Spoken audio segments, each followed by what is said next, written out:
Hello दोस्तों, मैं धीरज कुमार आप सभी लोगों का एक बार फिर से अपने YouTube channel smart study with Dheeraj sir में स्वागत करता हूँ। दोस्तों, हम लोग जो है भारतीय राष्ट्रीय आंदोलन के सापेक्ष में गांधी जी के बारे में पढ़ रहे थे और यहाँ तक कि हमने कह सकते हैं चंपारण आंदोलन, फिर इसके बाद हमने जो है अहमदाबाद मिल मजदूर आंदोलन, खेड़ा सत्याग्रह, रॉलेट एक्ट, खिलाफत आंदोलन, असहयोग आंदोलन, इन सब के बारे में हमने चर्चा कर दिया है। अगर आप इन सब के बारे में जानना चाहते हैं तो हमारे पिछले वीडियो को देखिएगा और जा करके पिछले लेक्चर को जब देखेंगे तो वहाँ सभी बातें समझ में आएंगी। दोस्तों, आज हम चलते हैं भारतीय राष्ट्रीय आंदोलन के कह सकते हैं इस क्रम में और आगे बढ़ते हैं और हम आज पढ़ेंगे साइमन कमीशन के बारे में। दोस्तों, अगर हमारा लेक्चर आप लोगों को पसंद आए तो हमारे चैनल को लाइक, सब्सक्राइब, कमेंट और शेयर करना ना भूलिएगा क्योंकि मैं हमेशा प्रयास करता हूं कि आप लोगों को बेहतर से बेहतर कंटेंट उपलब्ध करवाऊं। तो दोस्तों, आज हम पढ़ेंगे साइमन कमीशन के बारे में और ध्यान से एक एक बातों को समझने का प्रयास करिएगा क्योंकि हम जो है बहुत बारीकी से आपको समझाने का प्रयास करेंगे। साइमन कमीशन क्या था, कैसे बना, कब भारत आया और किस कारण भारत आया था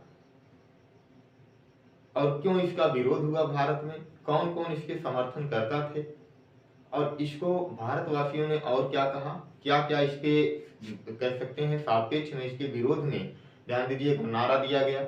इन सब के बारे में हम एक एक बातों को क्रम से जानने का प्रयास करें। तो दोस्तों, चलिए आज हम पढ़ते हैं साइमन कमीशन के बारे में और एकदम आप तैयार हो जाइए और ध्यान से हमारी बातों को सुनिएगा और ये कह सकते हैं कि कॉपी और पेन आपके हाथ में होना चाहिए और एक एक बातों को नोट भी करिएगा और समझते भी चलिएगा। तो चलिए दोस्तों, बात करते हैं हम साइमन कमीशन के बारे में। अगर हम साइमन कमीशन की बात करें तो ध्यान दीजिएगा इसका गठन कब हुआ था। सबसे पहले यहाँ पर अगर हम बात करें कि साइमन कमीशन का गठन कब हुआ,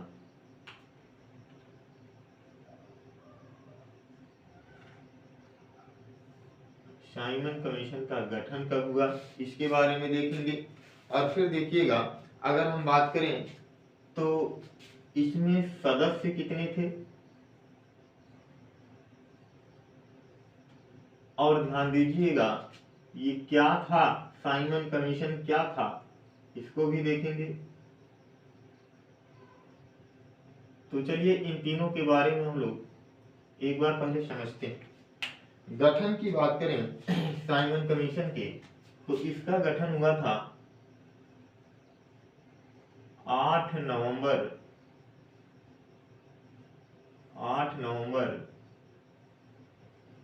1927 ईस्वी। कब गठन हुआ था? 8 नवंबर 1927 ईस्वी में। और फिर ध्यान दीजिएगा अगर हम बात करें सदस्य कुल कितने थे तो इसमें ध्यान दीजिएगा 7 सदस्य थे। 7 सदस्य थे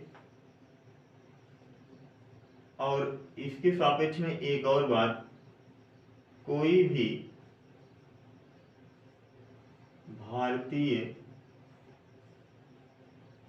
नहीं था। इसमें कुल कितने सदस्य थे? 7 सदस्य थे, लेकिन कोई भी भारतीय नहीं था, सब अंग्रेज ही इसमें सम्मिलित थे। और क्या था ये? तो ध्यान दीजिएगा यह जो था एक संवैधानिक प्रावधान था।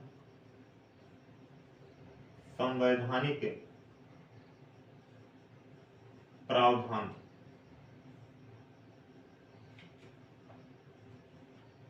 संवैधानिक प्रावधान।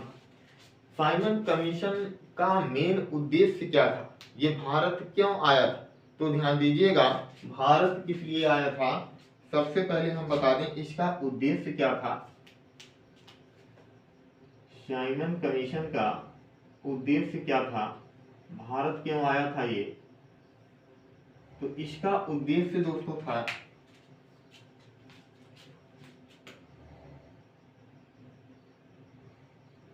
1919 के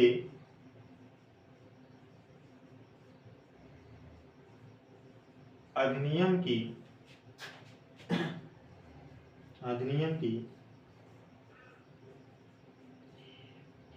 समीक्षा करना। 1919 अधिनियम की समीक्षा करना।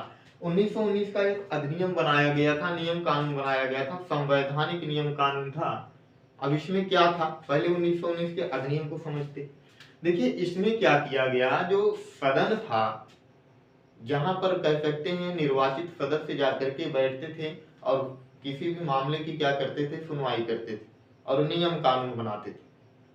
उस सदन में ध्यान दीजिएगा कह दिया गया कि अब जो सरकारी कर्मचारी होंगे वो सिर्फ 20% रहेंगे, बाकी 70% नवनिर्वाचित सदस्य रहेंगे। मतलब कह सकते हैं निर्वाचित सदस्य रहेंगे। और इसी 1919 के अधिनियम में कहा गया कि अब ध्यान दीजिएगा महिलाओं को भी मताधिकार होगा, अर्थात मत देने का अधिकार होगा, वोट देने का अधिकार होगा। तो महिलाओं को वोट देने का अधिकार कब से मिला, 1919 के अधिनियम से मिला। और ध्यान दीजिएगा इसके साथ साथ भारत का मद्रास ऐसा पहला प्रांत था जिसने महिलाओं को वोट देने का अधिकार दिया इस अधिनियम के तहत, यानी कि 1919 के अधिनियम के तहत। दूसरी बात बताएं तो ध्यान दीजिएगा 1919 का अधिनियम क्या था, इसमें ध्यान दीजिएगा प्रांतों में दो कह सकते हैं असेंबली का निर्माण हुआ, दो विधानसभाओं का निर्माण हुआ, द्वि कह सकते हैं शासन व्यवस्था लागू हुआ, दो प्रांतों का गठन हुआ। प्रांतों में द्वैध शासन लगाया गया, जैसे आप देखेंगे बंगाल में लॉर्ड क्लाइव ने लगाया था, उसी प्रकार से 1919 के अधिनियम के तहत प्रांतों में द्वैध शासन की प्रक्रिया लगाई गई।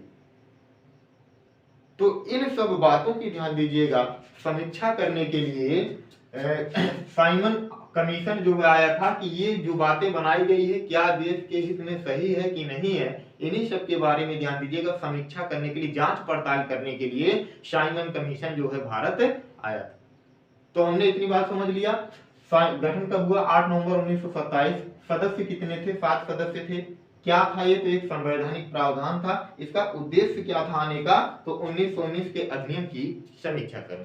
ये बात हमने बता दिया 1919 का अधिनियम क्या था, छोटा मोटा में बता दिया।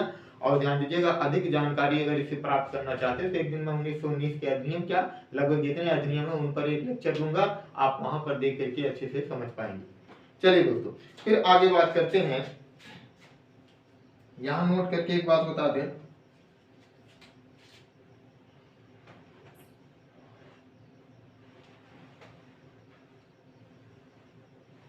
ध्यान दीजिएगा इस समय जो है कह सकते हैं कि 1927 की बात है। 1927 में ध्यान दीजिएगा जो भारत का गवर्नर जनरल हुआ करता था वो था लॉर्ड इरविन। कौन था दोस्तों, लॉर्ड इरविन था। इसी लॉर्ड इरविन के कहने पर इस साइमन आयोग में किसी भी भारतीय को सम्मिलित नहीं किया गया था। और जब किसी भी भारतीय को सम्मिलित नहीं किया गया तो यही ध्यान दीजिएगा इसके विरोध का क्या बना, कारण बना। क्योंकि भारतवासी चाहते थे कि इस आयोग में अगर ये जांच पड़ताल करने के लिए आ रहा है तो यह आयोग जो है कहीं ना कहीं इसमें हमारे लोग भी सम्मिलित हों, ताकि निष्पक्ष भावना से किसी भी बातों की जांच हो सके और उसका परिणाम अच्छा निकल सके। लेकिन हुआ क्या, इस आयोग में ध्यान दीजिएगा किसी भी भारतीय को सदस्य के रूप में सम्मिलित नहीं किया गया। सब अंग्रेज ही थे और अंग्रेज ही थे, गोरे लोग ही थे। इसीलिए भारतवासियों ने क्रोधित होकर के ध्यान दीजिएगा इसको क्या कह दिया, श्वेत कमीशन कह दिया कि ये क्या है, श्वेत कमीशन है, ये हम लोगों के लिए कार्य नहीं करेगा, ये सिर्फ अपने फायदे के लिए आ रहा है, अपने फायदे का लाभ उठाएगा और चला जाएगा। तो इस बात को हम लिख देते हैं, यहां पर लिख देते हैं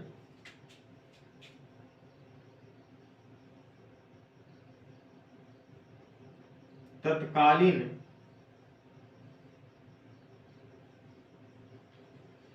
गवर्नर जनरल, तत्कालीन गवर्नर जनरल लॉर्ड इरविन। इसमें गवर्नर जनरल कौन था, लॉर्ड इरविन था। तत्कालीन गवर्नर जनरल लॉर्ड इरविन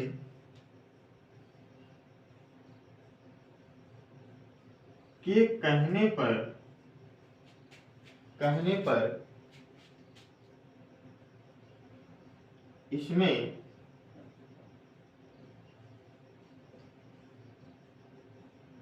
किसी भी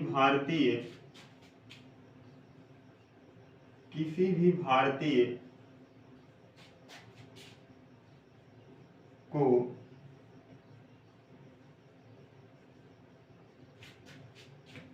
सम्मिलित नहीं किया गया, सम्मिलित नहीं किया गया।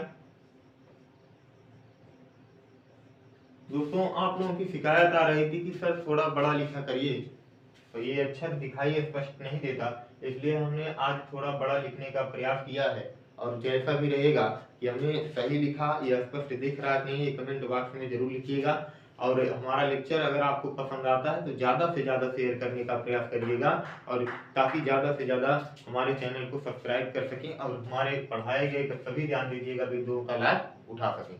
तो दोस्तों आइए आगे और बढ़ते हैं। आपने देखा कि तत्कालीन गवर्नर जनरल लॉर्ड इरविन के कहने पर इसमें किसी भी भारतीय को सम्मिलित नहीं किया गया। यही ध्यान दीजिएगा क्या था, यही दोस्तों ध्यान दीजिएगा, यही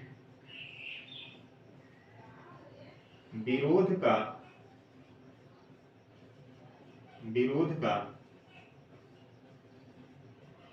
कारण, यही विरोध का कारण था। अर्थात भारतीय जनता ने क्या किया, इसका विरोध किया। अब चलिए आगे बात करते हैं, साइमन कमीशन भारत में आया कब। इसका आप स्क्रीनशॉट लेंगे, फिर इसको मिटाते हैं, स्क्रीनशॉट लीजिएगा। चलिए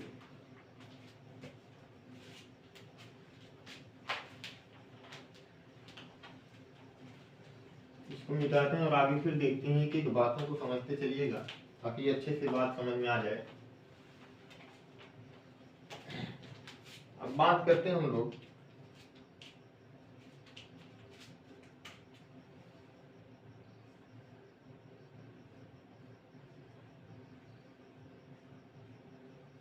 साइमन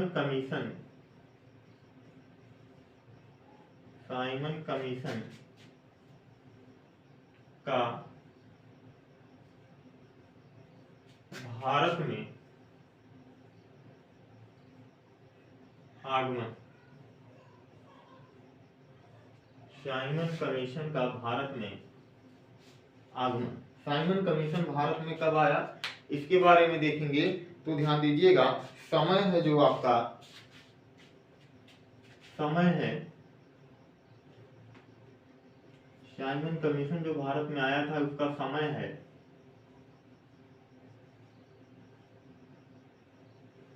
यहां हम लिख सकते हैं, समय है इसका फरवरी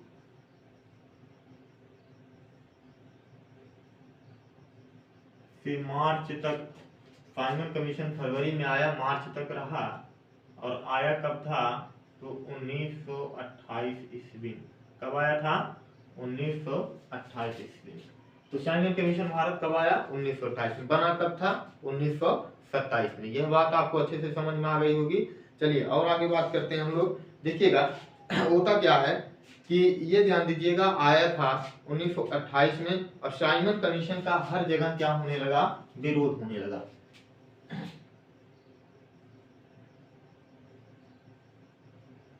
साइमन कमीशन का हर जगह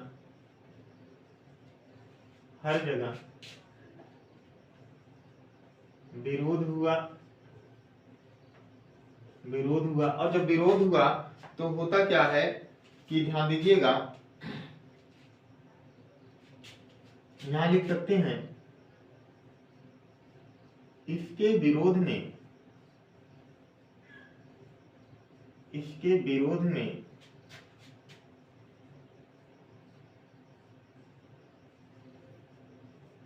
गो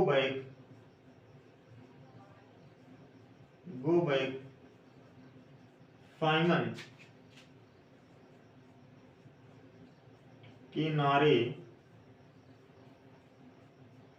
लगाए गए।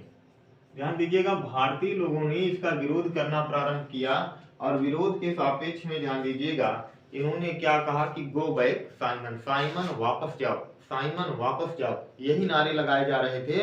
एक प्रश्न यहाँ बनता है कि गो बैक साइमन का नारा किसने दिया, ये हम लोग देख लेते हैं।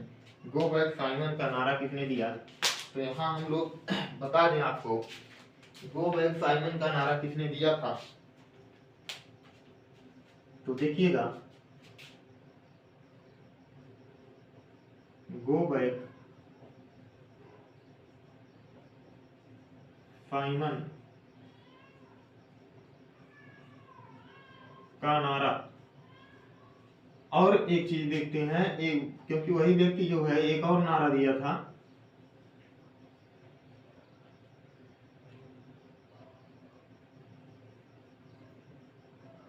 अंग्रेजों भारत छोड़ो।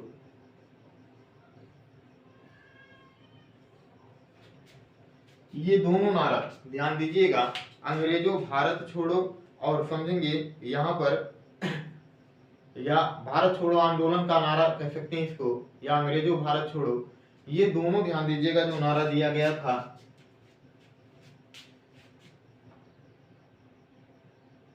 दोनों की बात कर लेते हैं। दोनों नारा जो दिया गया था, यूसुफ मेहर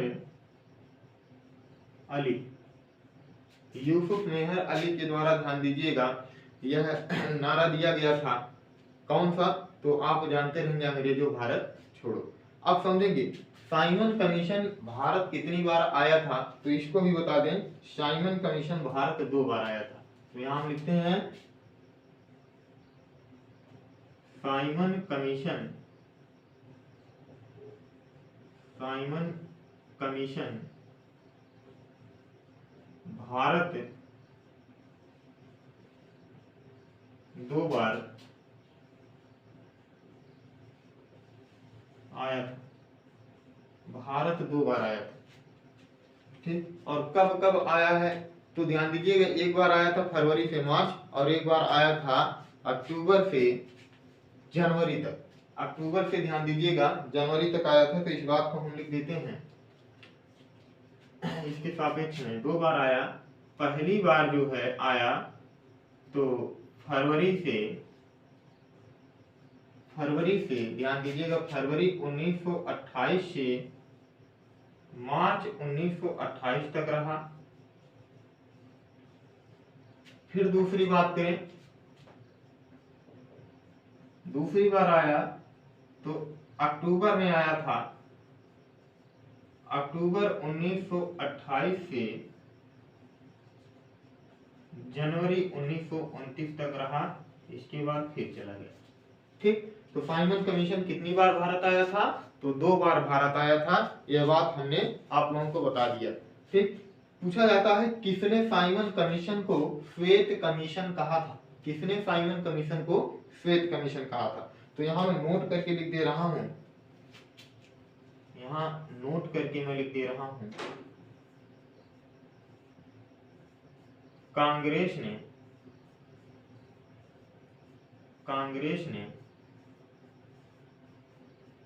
साइमन कमीशन को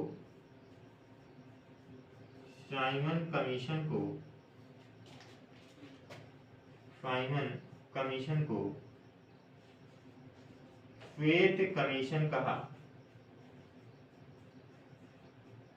श्वेत कमीशन कहा। क्यों कहा था, क्योंकि इसमें कोई भी भारतीय सम्मिलित नहीं था, सभी गोरे लोग ही सम्मिलित थे, इसलिए कांग्रेस ने इसको क्या कहा, श्वेत कमीशन कहा था। दोस्तों इसका स्क्रीनशॉट लेंगे, फिर आगे हम इसके बारे में चर्चा करते हैं, जल्दी स्क्रीनशॉट ले लीजिएगा।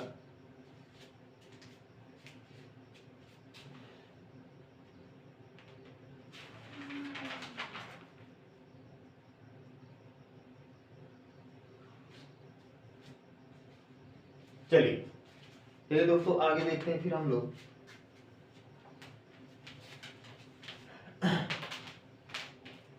इसके सापेक्ष में थोड़ा और देखते हैं, ये बात आपको अच्छे से समझ में आ रही होगी और आएगा भी, अगर जहां समझना है वीडियो को प्लेबैक करिएगा और फिर से समझने का प्रयास करिएगा, क्योंकि मैं एक बेहतर से बेहतर कंटेंट देने का आप लोगों को प्रयास करता हूँ।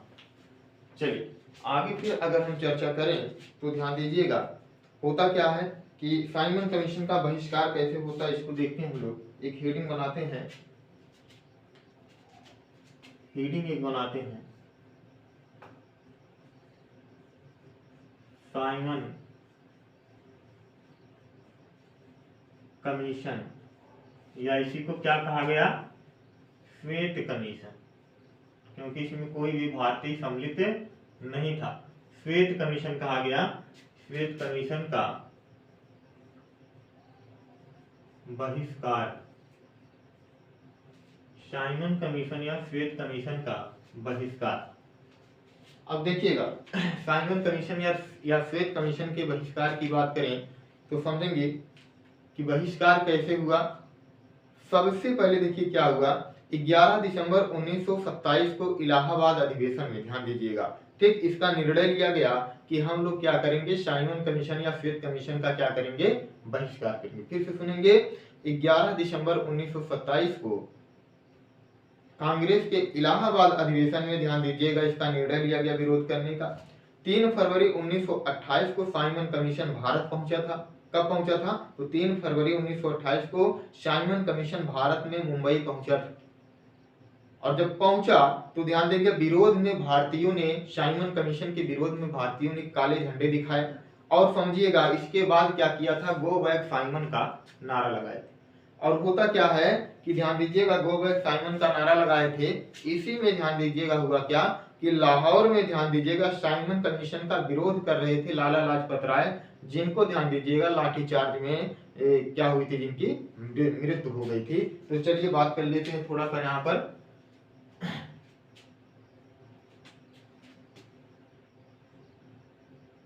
11 दिसंबर 1927 को कांग्रेस के इलाहाबाद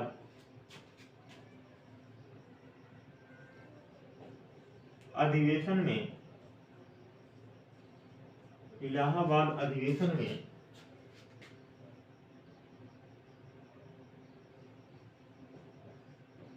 विरोध का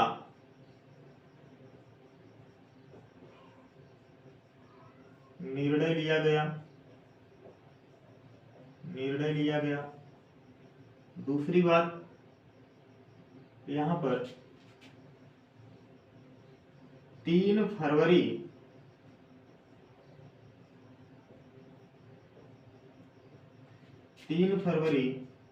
1928 को साइमन कमीशन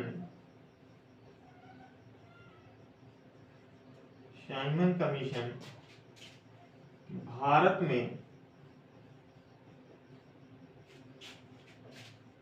मुंबई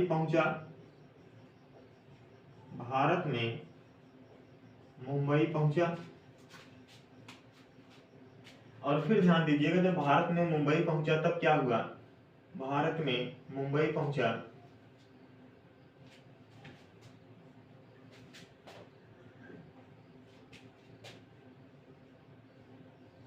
विरोध में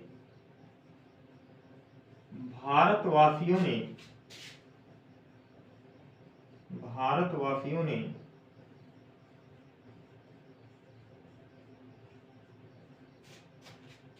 काले झंडे दिखाए,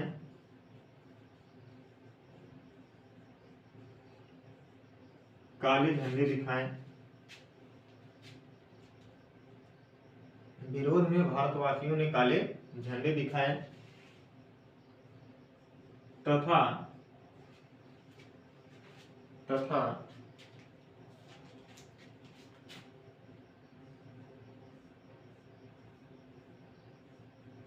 go back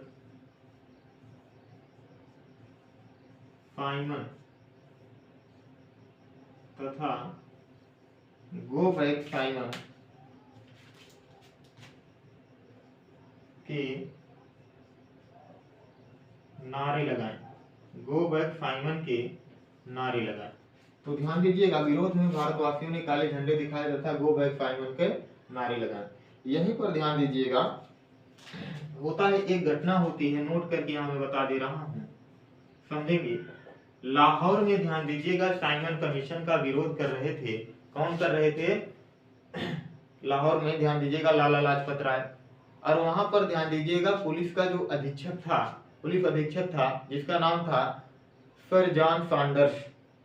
sir John Saunders ने क्या किया, उन लोगों पर लाठीचार्ज करवा दिया और लाला लाजपत राय के ऊपर लाठियां बरसने लगी। और ध्यान दीजिएगा लाठीचार्ज के दौरान ध्यान दीजिएगा लाला लाजपत राय की क्या हो गई थी? मृत्यु हो गई थी। ठीक, इस बात को हम लिख देते हैं।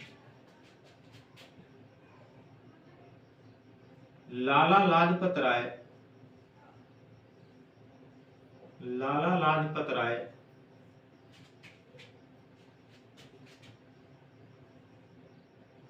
इस समय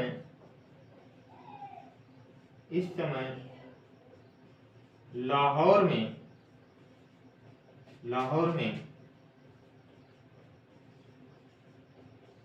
साइमन कमीशन का विरोध कर रहे थे,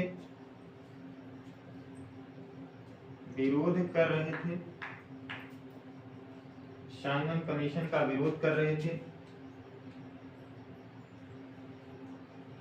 सर जॉन सॉन्डर्स ने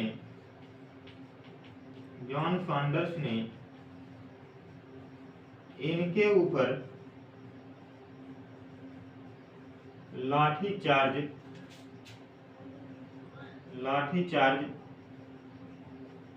करवा दिया,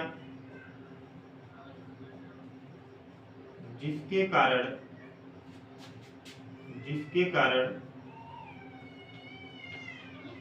इनकी मृत्यु हो गई, तो दोस्तों यह बात आपको समझ में आ गया होगा अच्छे से, हमें उम्मीद है कि उसी दौरान लाला लाजपत राय इस समय लाहौर में साइमन कमीशन का क्या कर रहे थे? विरोध कर रहे थे और सर जॉन सॉन्डर्स ने इनके ऊपर लाठीचार्ज करवा दिया, जिसके कारण इनकी मृत्यु हुई। लेकिन जब इनके ऊपर लाठियां बरस रही थी तो इन्होंने एक बात कहा था, क्या कहा था कि मेरे ऊपर पड़ रही जो लाठियां है ये अंग्रेजी सत्ता के कह सकते हैं ताबूत की अंतिम कील साबित होगी। यह बात इन्होंने कहा था, जिसके बारे में हम जिक्र आगे करेंगे।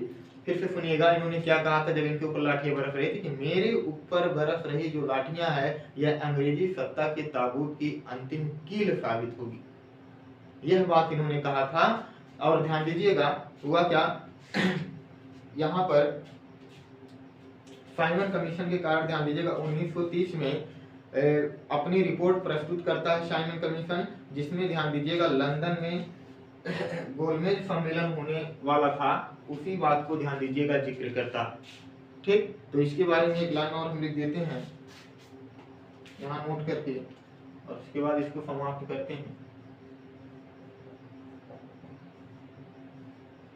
साइमन कमीशन ने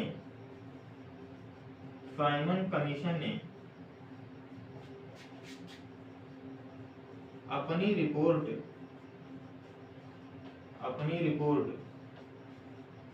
1930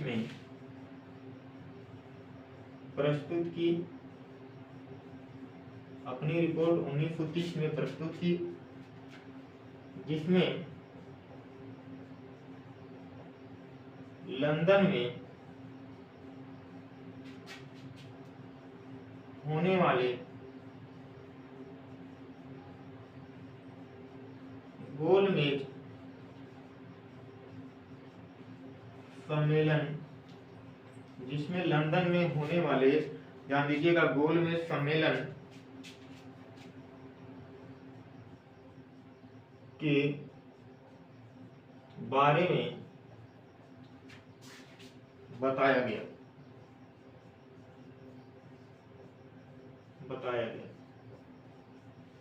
चलिए दोस्तों, ये आपका साइमन कमीशन जो था ये कंप्लीट हुआ। दोस्तों हमारा वीडियो अगर आपको अच्छा से लेक्चर अच्छे से समझ में आया हो तो हमारे चैनल को लाइक, सब्सक्राइब, कमेंट, शेयर करना ना भूलिएगा। दोस्तों मैं अच्छे से अच्छे कंटेंट आपको देने का प्रयास कर रहा हूं, इसलिए आपसे रिक्वेस्ट है कि आप हमारे चैनल को लाइक, सब्सक्राइब, शेयर और कमेंट करना ना भूलेंगे। तो दोस्तों आज की इस क्लास में बस इतना ही, मिलते हैं अगले क्लास में, तब तक के लिए धन्यवाद।